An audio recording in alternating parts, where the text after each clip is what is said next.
Hello guys, welcome to Magic of Maths. Sayed here.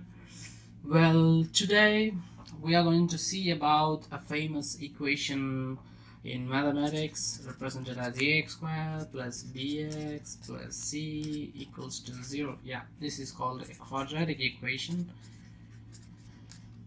And every basic 7th standard or 8th grade students in school, they start mathematics using the quadratic equations. So this is a basic equation with where the x is raised to a power and the first power that's being raised is square. So it's the basic fundamental quadratic equation. So we know there are a lot of methods you can solve the equation. One is the methods is one we call as factorization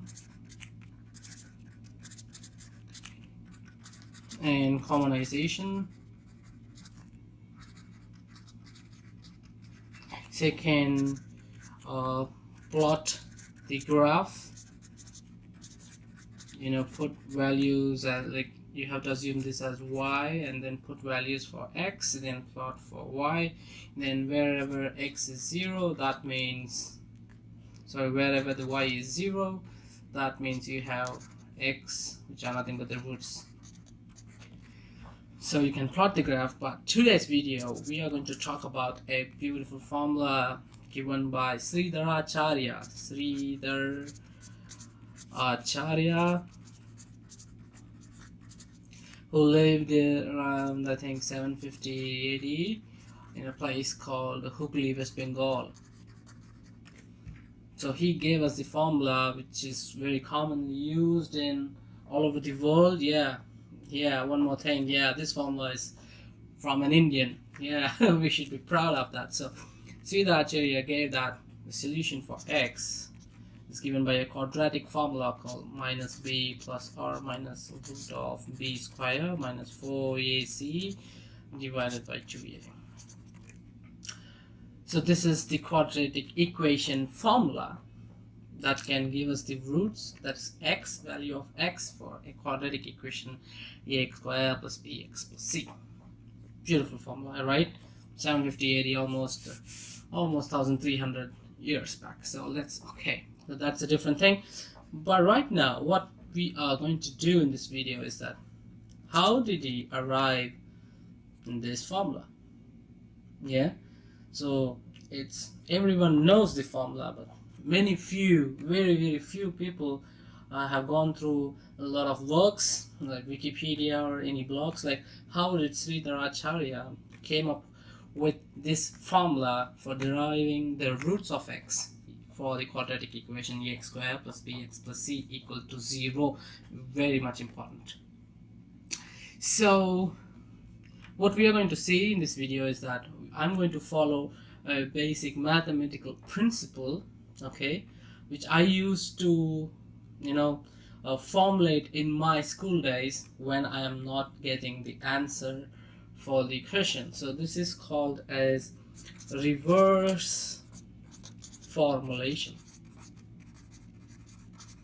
There's a technique in maths where you find the answer and go back to the question.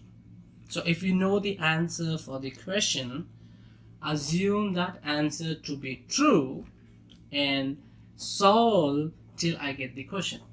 That is called reverse formulation. It's very similar to reverse engineering in engineering studies, where you take any part, any mechanical part, you split it down and then you try to assemble it. So it's basically the same thing. It's called reverse engineering in engineering studies, but in mathematics it's called as a reverse formulation. So what I'm going to do is I assume,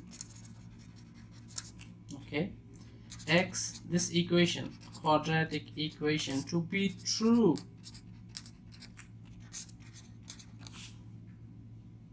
I'm going to assume this equation to be true and I'm going to derive from the answer, okay, and I'm going to derive the question from the answer.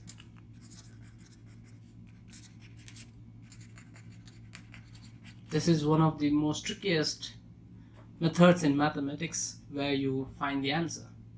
Now, what is the question that I'm going to take? I'm going to derive the last is nothing but this. By solving this, if I arrive this equation at the last, that means this is the solution for this question. It's very simple as that.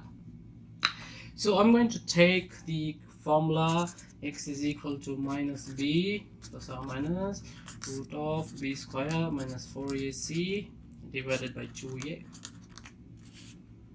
I'm going to take the 2a in the next step to that side, so 2ax is equal to minus b plus or minus root of b square minus 4ac.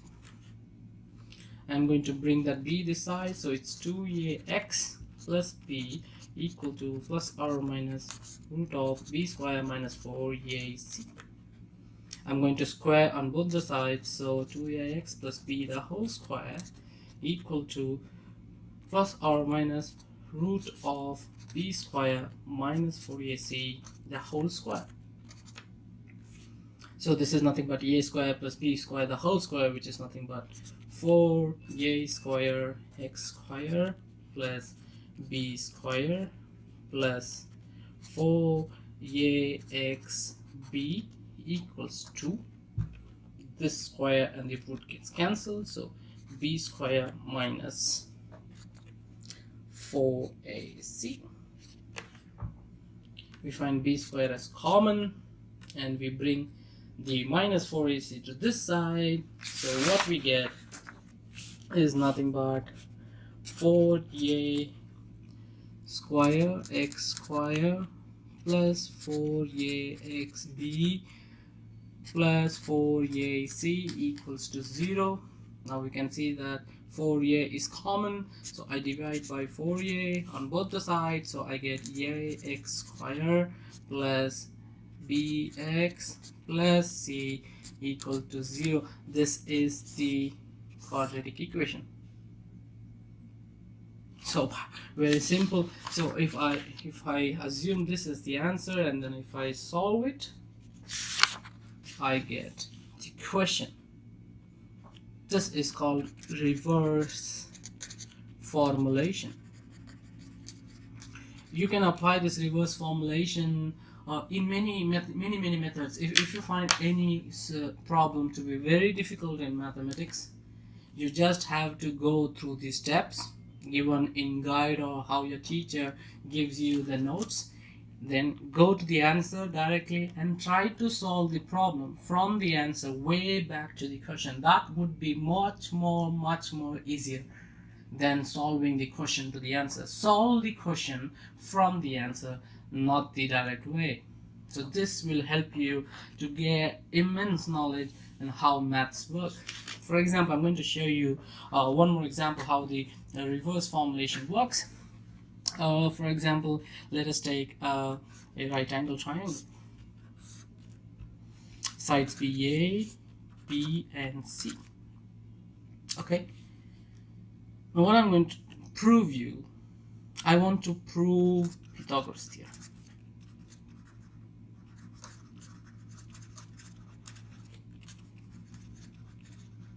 We know that Pythagoras theorem says a square plus b square is equal to c square, right?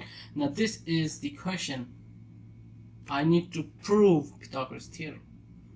But I know the answer of this, right? The answer is very simple. We know from trigonometry that sine square theta plus cos square theta equals to 1.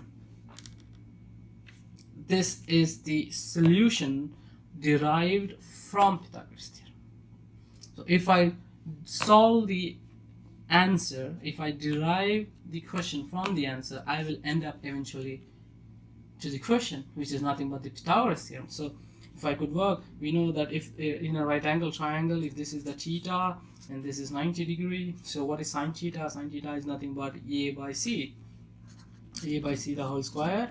What is cos theta? B by c. So it's b by c the whole square equals to 1. This was proved from Pythagoras theorem, but I'm assuming this to be true. like how I did for the Sridhar Acharya formula.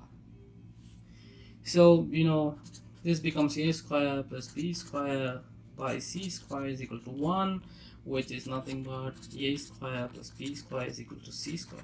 I am proving Pythagoras theorem using the already formulated answer.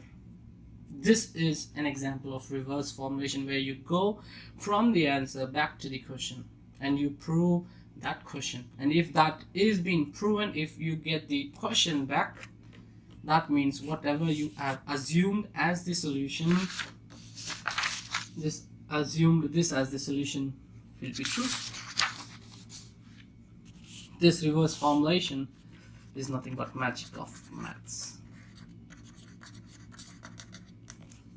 Thank you guys.